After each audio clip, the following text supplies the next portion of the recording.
주님께서 여러분과 함께 루카가 전한 거룩한 복음입니다. 그때 예수님과 함께 식탁에 앉아있던 이들 가운데 어떤 사람이 그분께 하느님의 나라에서 음식을 먹게 될 사람은 행복합니다 하고 말하였다. 그러자 예수님께서 그에게 이르셨다. 어떤 사람이 큰 잔치를 베풀고 많은 사람을 초대하였다.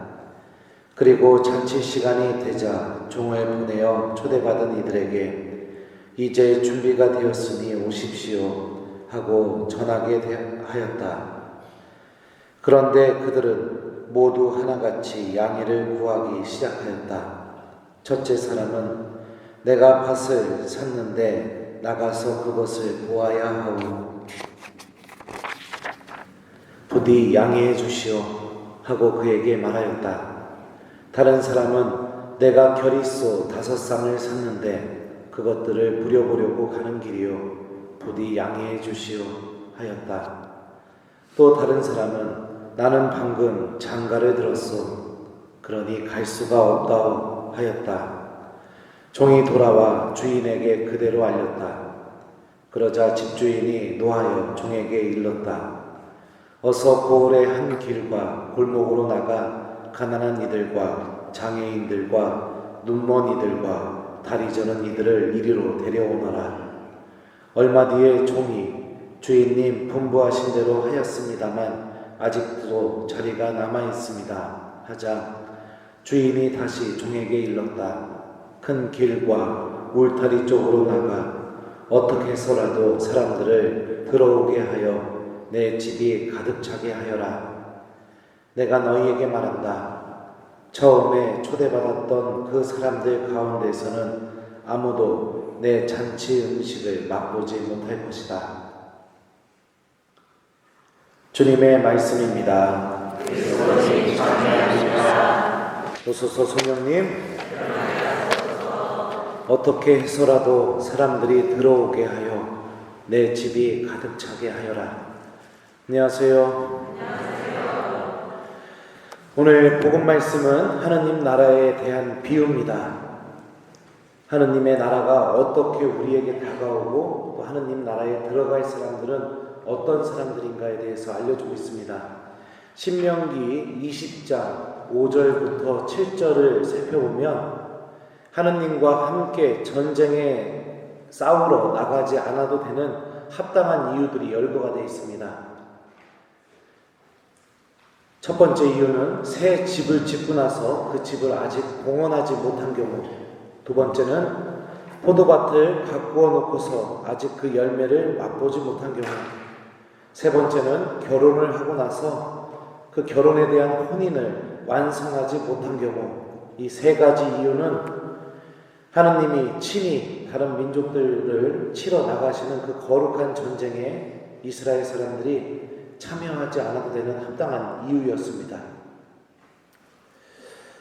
누구나 다 납득이 되는 이유들을 대면서 하느님의 초대에 거부할 수 있습니다.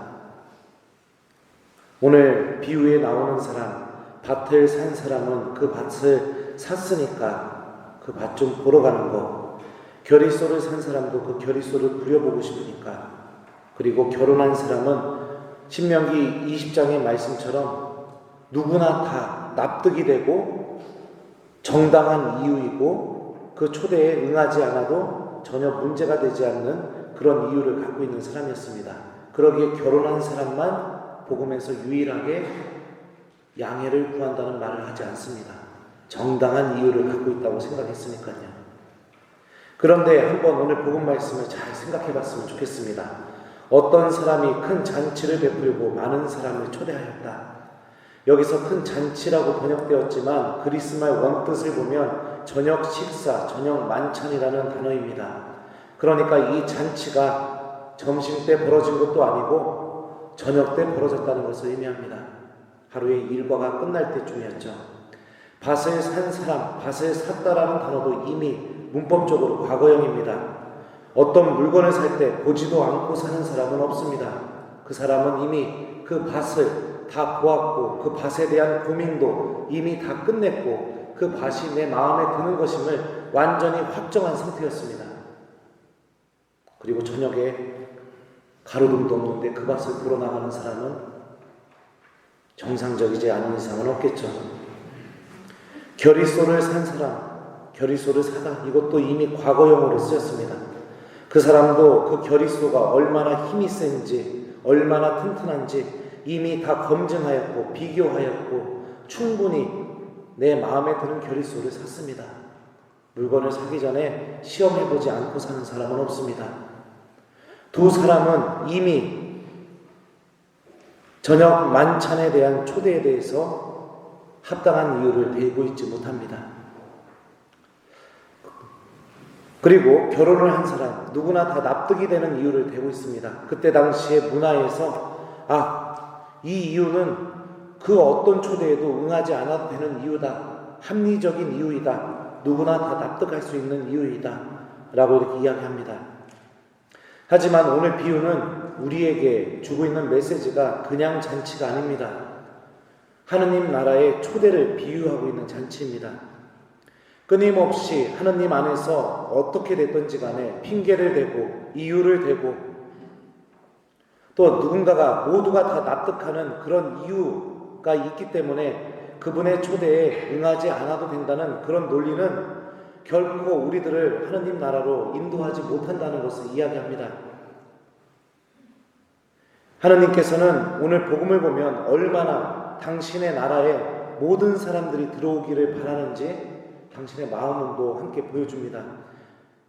큰 길과 울타리 쪽으로 나가 어떻게 해서라도 사람들을 들어오게 하여 내 집이 가득 차게 하여라. 잔치에 초대받지 못한 사람들은 가난한 이, 장애인, 눈머니, 다리 저는 이, 큰 길과 울타리 쪽에 있는 이들이었습니다. 그리고 잔치에 초대받은 사람들은 이미 그 초대를 거절하였습니다. 그런데 여기서 우리 한번 생각해 봅시다. 여러분들 초대를 당일날 하는 사람이 있습니까? 적어도 굉장히 그 날짜가 확정이 되면 그 날짜로부터 굉장히 여유 있는 날부터 그 초대는 시작되었을 겁니다. 유다인들이 생각할 때 하느님의 구원에서 멀리 있는 이들은 초대를 받지 못했습니다. 그런데 초대받지 못한 이들이 하느님 나라에 들어가게 되고 이미 초대받았고 그 나라를 준비해야 될 사람들은 하느님 나라에 들어가지 못하게 됩니다. 무엇이 문제인가? 신앙생활에서 습관적인 핑계와 합리적인 핑계, 이유, 그리고 그 핑계를 하느님께 대면서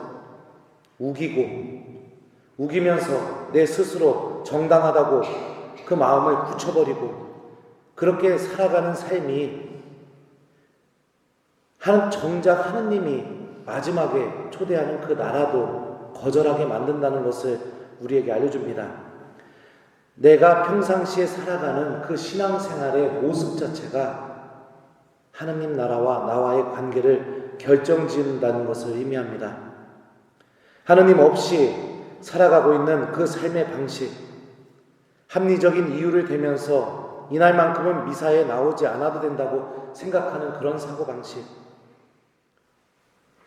끊임없이 예수님은 당신의 만찬인 이 미사상제로 우리들을 초대하고 있지만 예식장 가야 되기 때문에, 주말에 일을 해야 되기 때문에, 단풍놀이 가야 되기 때문에, 시험 기간이기 때문에, 중요한 입시가 있기 때문에, 또 중요한 취업 시험이 있기 때문에 누구나 다 합리적으로 이해할 수 있습니다. 그래, 한 번 정도는 빠질 수 있어.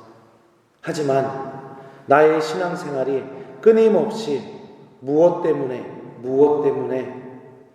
하느님을 계속해서 선택하지 못하는 삶을 살아가게 된다면 이미 하느님 나라에 초대받은 우리들은 결코 하느님 나라에 들어가지 못하게 된다는 그런 교훈을 오늘 복음은 우리에게 알려주고 있습니다. 핑계만 대는 신앙생활, 또 정당한 이유만 찾는 신앙생활, 또 하느님과의 관계에 있어서 어떤 이유든지 간에 누구나 다 그렇게 할 수 있다고 생각하는 그런 사회적인 통념으로 하느님과의 관계 자체를 단절하는데 너무나 익숙하게 그 단절을 선택하는 신앙생활. 기적은 일어나지 않습니다. 그런 신앙생활에서는. 그 어떤 것도 일어날 수가 없습니다. 평상시에 했던 방법대로 밭을 샀기 때문에 못 갑니다. 결의소를 샀기 때문에 못 갑니다. 결혼했기 때문에 정말로 갈 수가 없습니다. 하나님. 이렇게만 얘기할 수밖에 없게 됩니다. 누구나 납득이 되는 그 이유가 하느님 나라의 초대보다 앞설 수 있는가? 예수님께서는 우리들을 매 주일마다 이 당신의 만찬에 우리들을 초대하고 있습니다. 우리는 이미 세례를 통해서 이 만찬에 끊임없이 초대를 받은 사람들입니다. 하느님을 선택하는 연습이 내 삶 안에 결여되어 있지 않는다면, 존재하고 있지 않는다면, 또 하느님 때문에 나에게 좀 중요한 일을 미루고 하느님을 선택하는 연습이 내 안에 존재하고 있지 않는다면 우리들은 삶을 마무리하는 그 순간까지 끊임없이 하느님께 핑계를 대며 나는 정당했습니다 라고 주장하는 그런 신앙인이 될 수도 있습니다. 오늘 일독서 말씀도 우리에게 굉장히 중요한 말씀을 해주고 있습니다. 우리는 저마다 하느님께서 베푸신 은총에 따라 서로 다른 은사를 가지고 있습니다. 교회 안에서 하느님의 부르심에 응답하는 그 응답 또한 하느님이 불러주신 그대로 내가 충실하게 응답하는 것이 중요하다는 것을 바울 사도는 우리에게 알려줍니다. 어떤 이들은 예언자로, 어떤 이들은 가르치는 이로, 또 어떤 이들은 하느님의 말씀을 전하는 이로 다양한 모습으로 우리들은 하나님의 은사를 받고 부르심을 받았습니다. 봉사의 길로, 또 이웃들을 권면하는 길로, 또 내가 가진 것을 나누는 길로, 또 누군가를 지도하는 열성으로 주님께서 받은 이 부르심, 이것은 바로 오늘 일독서 중간에 보면은 사랑의 부르심이라는 것을 알 수 있습니다. 사랑은 거짓이 없어야 합니다. 여러분은 악을 혐오하고 선을 꼭 붙드십시오. 우리들이 악을 혐오하고 선을 꼭 붙들기 위한 길로서 주어진 것이 교회 안에서 받은 여러 가지 은사들입니다. 그 은사들을 통해서 우리들은 바오로 사도의 말씀처럼 그리스도 안에서 한 몸을 이루면서 우리 서로가 지체가 되기 위해서 교회 안에서 봉사하고 있죠.